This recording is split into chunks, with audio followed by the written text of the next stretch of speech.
y'all may want to pump the brakes on the scrolling real quick, okay? Because these are one of those stories you may want to hear about. Did you know Capital One has now disclosed a federal court filing that closed more than 300 accounts connected to Donald Trump, his family, and his businesses all the way back to 2021 after an internal anti-money laundering review. Imagine that. Imagine that. Right? And some reports say they roughly closed around 385 accounts. What? 385 accounts. Okay, guys, you should really pay attention, okay? Because, look, I'm not trying to say anything. And I know Capital One didn't say anything either. They're not accusing anybody of money laundering. You know what I'm saying? We're not doing that. Even though the bank did say that AML team identified transaction patterns that actually triggered the review. Imagine that. Yeah. But I really need you to ask yourself this question right here, okay? Why did a major bank conduct month-long anti-money laundering reviews involving hundreds of accounts just dedicated to one family? I think that's the part that deserves your attention.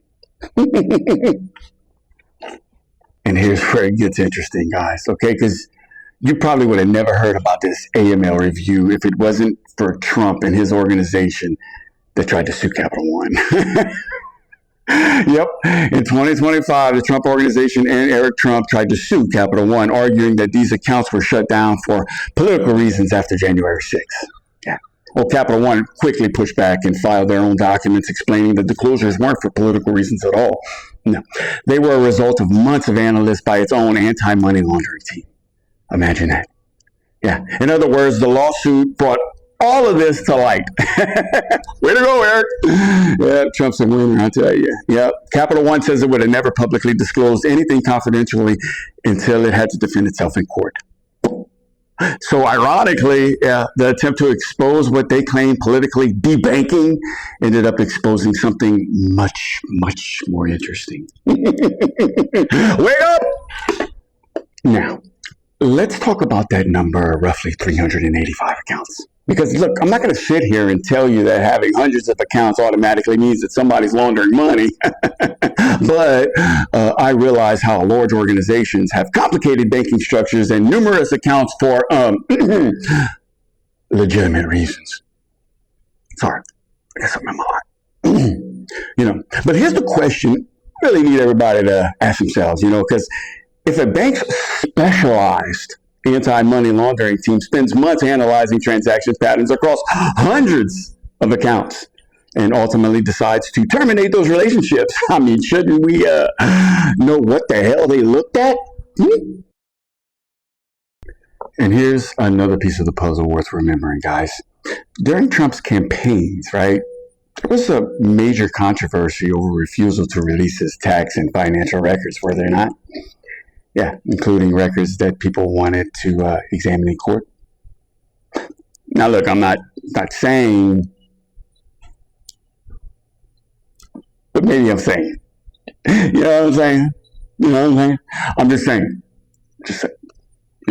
Now, I'm not saying this has anything to do with the Capital One situation at all because we don't have evidence connecting the two.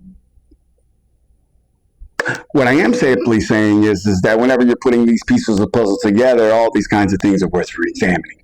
Yeah. Because sometimes coincidences are just coincidences, but they're still worth taking a look at.